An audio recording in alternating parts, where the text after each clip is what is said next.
புத்தாண்டு நல்வாழ்த்துக்கள். அதாவது நம்ம தமிழர்கள் தமிழ் புத்தாண்டை தான் நம்ம வந்து விசேஷமாக கொண்டாடணும் அப்படின்ற ஒரு அமைப்பில் வந்துட்டு இந்த தமிழ் புத்தாண்டு அப்படிங்கிறது வரக்கூடிய ஏப்ரல் 14 தொடங்க இருக்குது. நம்மளுடைய தமிழர்களுடைய ஒரு பண்பாட்டில், நம்மளுடைய கணித முறைகளில், நம்மளுடைய சாஸ்திர முறைகளில் முன்னோர்கள் வகுத்து கொடுத்தது எது அப்படின்னு கேட்டிங்கன்னா சித்திரை 1 தான் நமக்கு தமிழ் புத்தாண்டு. பிறக்க போகிற தமிழ் புத்தாண்டு இந்த சித்திரை 1 அப்படிங்கிறது விஸ்வாசு வருடம். அதாவது 60 வருடங்கள் தமிழருக்கு பிரபவ விவ சுக்ல பிரமோத்துத பிரம்மோத்பத்தி ஆங்கிரச ஸ்ரீமுக பவ யுவ தாது ஈஸ்வர வெகுதானியா அப்படின்ட்டு 60 வருடங்கள் தமிழ் வருடங்கள் கொடுக்கப்பட்டிருக்கு. அதில் 39வது வருடமானது விஸ்வாசு வருடம்.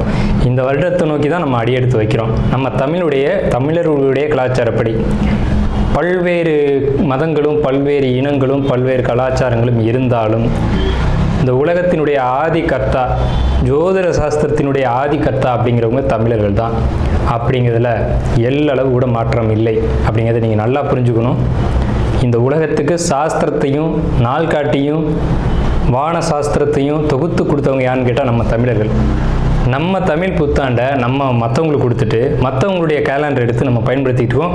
இது மிகப்பெரிய ஒரு தவறு. இந்த இடத்துல நம்மளுடைய தமிழ் புத்தாண்டை நம்ம பின்பற்றணும்னு சொல்லி ஒரு வேண்டுகோளை நம்ம வச்சுட்டு இந்த தமிழ் புத்தாண்டு எப்படி இருக்குது அப்படிங்கிற அமைப்பையும் தமிழ் புத்தாண்டு என்ன, தமிழ் புத்தாண்டுடைய சிறப்புகளையும் நம்ம வந்து பேசுவோம். நாள் என் செய்யும் வினைதான் என் செய்யும் என்னை நாடி வந்த கோள் என் செய்யும் கொடுங்கூற்று என் செய்யும் கூரேசர் இருந்தாலும் சிலம்பும் சதங்கையும் தண்டையும் சண்முன் தோளும் கடம்பும் என் கண்முன் வந்து தோன்றினேன். அதாவது நம்மளுடைய தமிழ் கடவுள் அப்படிங்கிறவர் முருகன் தாங்க. அகத்தியருக்கு தமிழை கற்றுக் கொடுத்தவர் யாருன்னு கேட்டிங்கன்னா முருகன் தாங்க. முருகன் தான் தமிழ் கடவுள். அதாவது அவருடைய பிறப்பு வேணால் நம்ம வந்து சிவன் பார்வதி அப்படி இப்படின்னு நம்ம சொல்லலாம். ஆனால் தமிழுக்கென்ற ஒரு கடவுள், தமிழினுடைய ஆதி கர்த்தா அப்படிங்கிறவங்க யாருன்னு கேட்டிங்கன்னா முருகன் தான். ஸோ அதனால் நம்ம முருகனை வணங்கி நம்ம இந்த பதிவை தொடர்வோம். சித்திரை 1 அப்படிங்கிறது ஏப்ரல் 14 ஆங்கில கணக்குப்படி. ஆங்கில கணக்கை தயவு செஞ்சு யாரும் எடுத்துக்க வேணாம். ஆங்கில நாள்காட்டி தவறானது தான். இது வந்து நம்ம சவால் விட்டே சொல்லலாம். ஒரு 15 நாட்கள் ஆங்கில நாட்காட்டியில் காணாமல் போய் அதை தேடி கண்டுபிடிச்சி அதுக்காக நாட்களை திருத்தின ஒரு வரலாறு நம்ம வரலாறு இருக்குது. நல்லா தெரிஞ்சுக்கோங்க. இன்னையிலேருந்து இன்னும் நூற்றுக்கணக்கான வருடங்களுக்கு கிரகணத்தை ஆதி காலத்திலே குறித்து வச்சுருக்காங்க நம்ம முன்னோர்கள். ஸோ அப்படிப்பட்ட நம்மளுடைய தமிழ் வருடப்பிறப்பான விஸ்வாச வருடப்பிறப்பு எப்படி நடக்குது அப்படின்னு பார்த்தீங்கன்னா, திங்கட்கிழமை அன்னைக்கு பிரதமை திதியில் சுவாதி நட்சத்திரத்தில் வஜ்ரம் நாமயோகத்தில் கௌளவ கரணத்தில் பிறக்க இருக்குது. இந்த சித்திரை 1 தாங்க கேரளாவில் ஐயப்பனுக்கு நடை திறப்பு முதல்ல நடக்கக்கூடிய நாள் அப்படின்னா சித்திரை விசு அப்படின்னு சொல்லுவாங்க. விசு அப்படின்னா சமப்படுத்துதல் அப்படின்னு பேர். சித்திரை விசு அப்படிங்கிறத கேரளாவில் விசேஷமாக கொண்டாடுறாங்க. ஏன்னா நம்மகிட்டேருந்து பிழிஞ்சு போன ஒரு மொழி வந்து மலையாளம் அப்படிங்கிறது. சரி, விஸ்வாசு வருடத்துக்கு நம்ம முன்னோர்கள் என்ன விளக்கம் கொடுத்துருக்காங்க அப்படின்னா, விஸ்வாசு அப்படின்ற சொல் வந்துட்டு நேர்மை, நீதி, செல்வம் அப்படின்னு உயர்ந்த ஒரு அர்த்தத்தை வச்சுருக்காங்க. நம்முடைய தமிழ் மொழிக்கு நம்ம தமிழ்லேயே அர்த்தங்கள் தேட வேண்டிய ஒரு காலகட்டம் வந்தாச்சு. சரி, இந்த விஸ்வாசு வருடம் அப்படிங்கிறது நேர்மை, நீதி, செல்வம் அப்படிங்கிற ஒரு அர்த்தத்தில் வருது இந்த சொல் அப்படிங்கிறது. இந்த விஸ்வாசு வருடத்துக்கு உண்டான பலன்களாக நம்ம முன்னோர்கள் என்ன சொல்லியிருக்காங்க அப்படின்னு பார்த்தீங்கன்னா, விஸ்வாசு வருடம் தன்னில் வேளாண்மை ஏறும், பசுமாடும் மாடும் பழிக்கும், சிசு நாசம், மறையோர்கள் வாழ்வார்கள், மாதவங்கள் மீறுமே, மற்றுலகில் உண்டு மலை அப்படின்னு சொல்லியிருக்காங்க. மற்றுலகில் உண்டு மலை அப்படின்னு முடிக்கிறாங்க. இதனுடைய அர்த்தம் என்னன்னு கேட்டிங்கன்னா, இந்த வருடம் விஸ்வாசு வருடம் அப்படிங்கிறது ஒவ்வொரு 60 வருடங்களுக்கு ஒரு முறை 39 ஆண்டாக பிறக்கக்கூடிய இந்த விஸ்வாசு வருடமானது வருகின்ற காலகட்டத்தில் எல்லாம் வேளாண்மை உயரும் அப்படின்னு சொல்லியிருக்காங்க. மாடும் பழிக்கும் அப்படின்னா நம்மளுடைய பசுமாடுகள் அப்படிங்கிறது நல்ல ஒரு முன்னேற்றத்தை அடையும். மாடு ஆடுகளுக்கு ஒரு நல்ல தீவனங்கள் கிடைத்து அதுவும் நல்ல செழித்து வரும். ஆதி காலத்தில் வந்து மாடை தான் செல்வமாக குறிப்பிட்டிருக்காங்க. இன்றைக்கி வந்து பணம் அப்படின்ற ரூபாய் தாள்களை நம்ம வந்து பணமாக குறிப்பிட்றோம். ஒரு முன்னோர்கள்லாம் வந்து மாடு எவ்வளோ இருக்குது, மாட்டினுடைய அந்த குப்பை வந்து வேஸ்ட்டெல்லாம் எங்கே ஒரு மனிதன் வந்து எங்கே சேகரிக்கிறானோ அதை போய் முதல்ல பார்ப்பாங்கங்க. அதை வச்சு தான் அவனுடைய செல்வம் என்னன்றதை குறிப்பிட்டு பொண்ணு கொடுக்குறதா இருக்கட்டும், பொண்ணு எடுக்கிறதா இருக்கட்டும், இதெல்லாம் நம்முடைய மரபில் இருந்து வந்த ஒரு விஷயம். ஸோ அப்போ இத்தனை மாடுகள் இருந்தால் தான் அவன் செல்வந்தன் அப்படின்ற ஒரு கான்செப்ட் வந்து முன்னோர்கள் நமக்கு காமிச்சிருக்காங்க. அப்படிப்பட்ட பசுமாடுகள் மாடும் பழிக்கும் அப்படின்ற ஒரு வார்த்தையை வந்து அங்கே குறிப்பிட்டிருக்காங்க. சிசு நாசம் அப்படின்ற வார்த்தையை சொல்கிறாங்க. மறையோர்கள் வாழ்வார்கள். மறையோர்கள்னால் யாருன்னு கேட்டிங்கன்னா சமுதாயத்தில் முக்கியமாக இருக்கக்கூடிய பெரியவங்க, மற்றவங்களுக்கு வழிகாட்டக்கூடியவங்க வாழ்வாங்க அப்படின்ற சொல்லியிருக்காங்க. மாதவங்கள் மீறுமே அப்படின்ற ஒரு வார்த்தையும் வருது. மாதவங்கள் மீறும் அப்படின்னா ஒழுக்கக்கேடான செயல்பாடுகளில் மனிதர்கள் நடக்க வேண்டிய காலகட்டங்கள் வரும். ஒழுக்கக்கேடுனா என்னங்க? இந்த விரல் தான் ஒழுக்கக்கேடு, இந்த ஒற்றை விரல் தான். இந்த விரலை வச்சு தான் நம்ம பட்டனை அமுக்கிறோம், காசு வாங்கிட்டு அமுக்கிறோம். இதுதான் மாதவங்கள் மீறுமே அப்படின்றது. ஸோ அந்த மாதிரிலாம் இல்லாமல் மனசாட்சிக்கு துரோகம் செய்யாமல் யார் நீதி பரிபாலனம் செய்வாங்க அப்படின்றத தெரிஞ்சு சரியான வாக்களித்து நல்ல தலைவனை தேர்ந்தெடுக்க வேண்டிய காலகட்டங்கள் அப்படிங்கிறத இங்கே மறைமுகமாக இந்த விசுவாச வருடத்தினுடைய வெண்பா பாடல் அப்படிங்கிறது நமக்கு சுட்டி காட்டுது. இந்த சித்திரை வருட பிறப்பானது மகர லக்னம்னு சொல்லக்கூடிய சர லக்னங்களில் விழுகுது. எப்படின்னு கேட்பீங்க? தமிழனுடைய கணக்குப்படி சூரியன் எப்போது கிழக்கு வானில் உதிக்கிறதோ அதுதான் லக்னம். ஸோ சித்திரை மாதம் 1ஆம் தேதியானது உதிக்கக்கூடிய நேரம் அப்படிங்கிறது கிழக்கு வானத்தில் சூரியன் உதிக்கக்கூடிய அந்த டைம் அப்படிங்கிறது 2:22 அதிகாலை மணி 2:22க்கே சூரியன் கிழக்கு வானத்தில் உதிச்சிடறாரு. அப்போ அது லக்னமாக போட்டுக்கணும், இந்த வருடத்தினுடைய பிறப்பு லக்னமாக போட்டுக்கணும். ஸோ அப்படி நம்ம போடும்போது மகர லக்னம் சர லக்னத்தில் விழுகுது. முன்னோர்கள் சித்திரை 1ஆம் தேதி அப்படிங்கிறத கண்டறிஞ்சு அந்த 1ஆம் தேதி தொடங்கக்கூடிய லக்னத்தை கண்டறிஞ்சு அதுக்கான பலன்களை பஞ்சாங்கங்களில் எழுத ஆரம்பிச்சிருக்காங்க. ஸோ அதன் அடிப்படையில் சர லக்னமான மகர லக்னத்தில் இந்த புத்தாண்டு அப்படிங்கிறது பிறகுது. இது ஒரு விசேஷமான ஒரு விஷயந்தான். ஏன் அப்படின்னு கேட்டிங்கன்னா, அந்த மகர லக்னத்துக்கு அதிபதியான சனி பகவான் ஒரு பலமான ஒரு நிலையில் வருடப்பிறப்பின் போது இருப்பாங்க அப்படிங்கிற ஒரு விசேஷமான ஒரு அமைப்பில் இந்த வருடப்பிறப்பு அப்படிங்கிறது விஸ்வாச வருடம் பிறக்கின்றது. ஸோ இந்த விஸ்வாச வருடம் பிறக்கும் போதே நமக்கு ஒரு நல்ல செய்தி கிடைச்சாச்சு, இந்த வருடம் நன்றாக இருக்க போகுது அப்படிங்கிற ஒரு விஷயம். சரி, இதை சித்திரை மாதம் தான் நீங்கள் தமிழருடைய கலாச்சாரம் அப்படின்னு சொல்றீங்களே, இதுக்கு ஏதாவது ஆதாரம் இருக்கா அப்படின்னு கேட்டிங்கன்னா கண்டிப்பாக இருக்கிறது. புறநானூறு அப்படின்ற ஒரு தமிழ் இலக்கியம் இருக்குது. அதில் போய் தேடி பார்த்தீங்க அப்படின்னா தலைநாள் பூத்த பொன் இணர் வேங்கை அப்படின்ற சொல்லும், கனிவேங்கை நன்னாளே நாடி மலர்தலால் அப்படின்ற வார்த்தை வரும். அதாவது சித்திரை மாதத்தில் பூக்கள் அதிகமாக பூத்து குலுங்கும். அதனால தலைநாள் அப்படின்ற சொல்ல யூஸ் பண்ணுறாங்க. தலைநாள்னா முதல் மாதம் அப்படின்னு, தலை மாதம் கடை மாதம் அப்படின்னு பிரிக்கிறாங்க. கனிவேங்கை நாடி மலர்தலால், கனிவேங்கை நல்லான் நாடி மலர்தலால், அந்த பூக்கள் பூக்கிறதுனால அந்த கனிவேங்கை மாதம் அப்படிங்கிறதையும் தலைநாள் பூத்த பொன் இணர் வேங்கை அப்படின்ற சொல்லும் புறநானூறு அப்படின்ற இலக்கியத்தில் தமிழ் மாதம் முதல் மாதம் சித்திரை மாதம்ன்ற குறிப்பீடு அங்கே இருக்குது. சரிங்களா? வண்ண மலர்கள் பூத்து குலுங்கக்கூடிய ஒரு பொன்னான மலர்கள், பொன் போன்ற மலர்கள். இன்றைக்கும் கேரளாவில் ஒரு மஞ்சள் நிறத்தில் தங்க நிறத்தில் பூக்கக்கூடிய பூக்களை பறித்து அவங்க விசேஷத்துக்கு சித்திரை 1 அன்னைக்கு கொண்டாடுறாங்க. அவங்க தமிழ் பண்பாடை பின்பற்றுறாங்க அப்படின்றத இதை நீங்கள் தெரிஞ்சுக்கலாம். சரிங்களா? இப்போ இந்த சித்திரைக்கு அதிதேவதை யாருன்னு கேட்டிங்கன்னா மகாவிஷ்ணு. மகாவிஷ்ணு தான் காக்கக்கூடிய கடவுள் அப்படின்னு சொல்கிறாங்க. மகாவிஷ்ணு எங்கும் நிறைந்தவர் அப்படின்னு சொல்கிறாங்க. சரிங்க சார், சித்திரை மாதம் விசேஷங்களை கொண்டாடலாமா அப்படின்ற ஒரு கேள்வி வரும். 100% கொண்டாடலாம். ஏன்னு கேளுங்க. இதுக்கு உதாரணம் ராமர் தான். ராமர் பட்டாபிஷேகம் ஏற்ற மாதம் எதுன்னு கேட்டிங்கன்னா சித்திரை மாதங்க. அப்போது விலக்கப்பட்ட மாதங்கள் அல்ல, இது விசேஷத்துக்கு ஏற்றுக்கொள்ளப்பட்ட மாதம் எதுன்னு கேட்டிங்கன்னா சித்திரை மாதம்தான். பகவத்கீதையிலே ஒரு வார்த்தை வருது, ருதுக்களில் நான் வசந்த ருதுவாக இருக்கிறேன் அப்படின்னு கிருஷ்ணன் சொல்கிறார். நம்மளுடைய வாக்கியம்ல, இது பகவானுடைய சொல். அப்போ வசந்த ருது அப்படின்றது எதுன்னு கேட்டிங்கன்னா சித்திரை 1 தான் வசந்த ருதுனுடைய தொடக்கம். வசந்த காலம் அப்படிங்கிறது வெயில் காலம் அப்படின்னு தான் பேர், கோடை காலம் அப்படின்னு பேர். வசந்த காலமானது சித்திரை வைகாசி, இந்த 2 மாதத்தையும் வசந்த காலம் அப்படின்னு குறிப்பிடுறாங்க சமஸ்கிருதத்தில். அப்போ இந்த வசந்த காலம் எனக்கு பிடித்த ருது அப்படின்னு சொல்கிறாரு கிருஷ்ணர். ஸோ ராமர் பட்டாபிஷேகம் ஏற்றுக்கிட்ட நாட்கள் எது அப்படின்னு கேட்டிங்கன்னா சித்திரை மாதம்.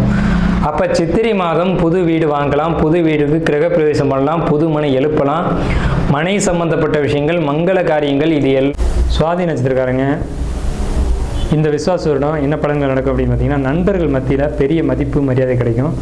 சொந்த பந்தத்துக்கு மத்தியிலையும் நல்ல மதிப்பு மரியாதைகள் கிடைக்கும். நீங்கள் ஆசைப்பட்டதெல்லாம் கிடைக்கும். முன்னேற்றத்தை அடைவீங்க. முன்னேற்றத்தை நோக்கி உங்களுடைய பயணம் அப்படிங்கிறது இருக்கும்.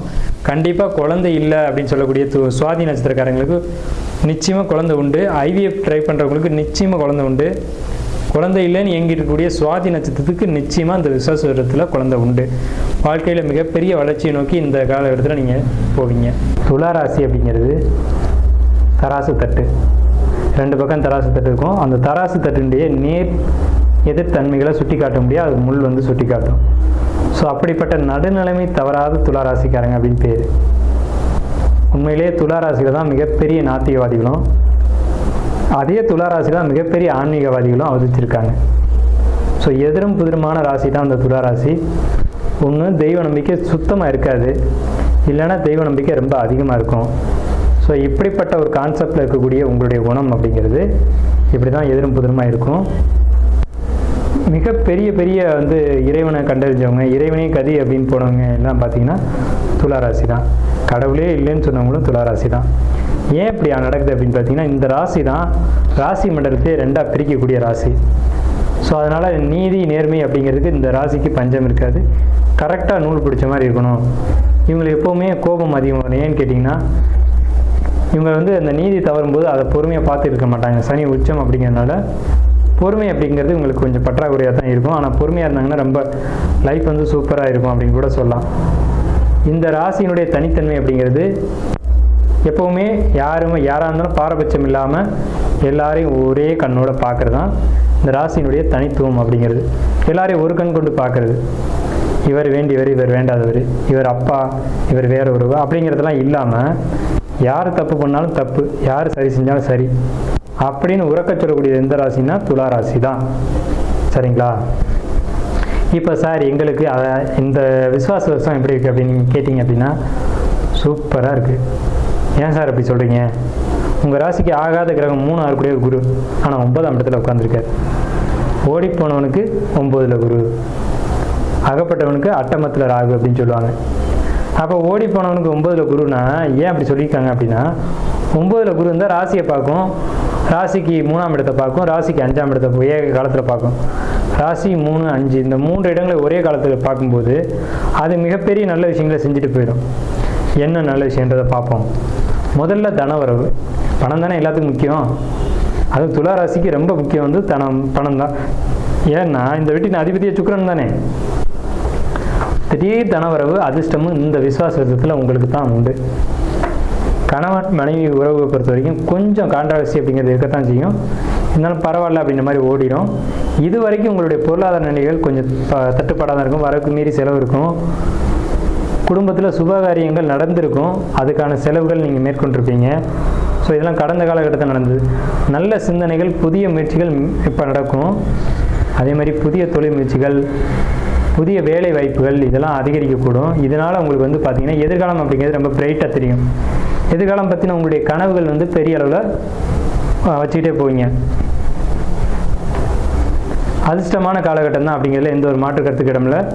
சாதாரண நிலையிலேருந்து மிக பிரம்மாண்டமான நிலைக்கு உயர போகிறீங்க அப்படிங்கிறதுல மாற்று கருத்துக்கு இடமில்லை. முன்னேற்றத்தை அடைவிக்க நல்ல திறமையும் அந்த திறமைக்கான சரியான வாய்ப்புகள் இந்த காலகட்டத்தில் கிடைக்கும். இப்போ ஒரு குழப்பத்திலேருந்து ஒரு தெளிவு கிடைக்கும். ஏன்னா சந்திரனை குரு பார்க்குறாங்க. ஒரு நாள் குழப்பத்திலேயே போட்டு இதை செய்வோமா வேணாமா வேணாம் அப்படின்னு நினச்சிட்டு இருந்ததுக்கு பதிலாக இப்போ ஒரு தெளிவு கிடச்சிக்கும். இதை செய்யலாம் அப்படின்ற ஒரு இறுதியான ஒரு முடிவு வருவீங்க. இடமாற்றங்களும் பயணங்களும் அலைச்சல்களும் உங்களுக்கு உண்டு. அதனால் பாதிப்பு இருக்கா சார் அப்படின்னு கேட்டிங்கன்னா கண்டிப்பாக பாதிப்பு இல்லை. அதனால் நல்ல ஒரு சிறப்பான நிலைக்கு போகக்கூடிய காலகட்டம் தான் உங்களுக்கு வந்துக்கிட்டு இருக்கு. எதிரிகள் இது வரைக்கும் இருந்திருப்பாங்க, இனி இருந்த இடம் தெரியாமல் போயிடுவாங்க. இதுக்கு முன்னாடி எதிரிகளுடைய தொந்தரவு அப்படிங்கிறது இருந்திருக்கும். இனி அந்த பேச்சுக்கு இடமில்லை. சிரமங்கள் எல்லாமே சரியாகும். உங்களுக்கு இந்த விசுவாச வருடம் பொறுத்த வரைக்கும் சந்திரனுக்கு 6ல் சனி, 5ல் ராகு, 11ல் கேது. ஆன்மீக வழிபாடுகளை பொறுத்த வரைக்கும் கொஞ்சம் குறைச்சிக்கோங்க.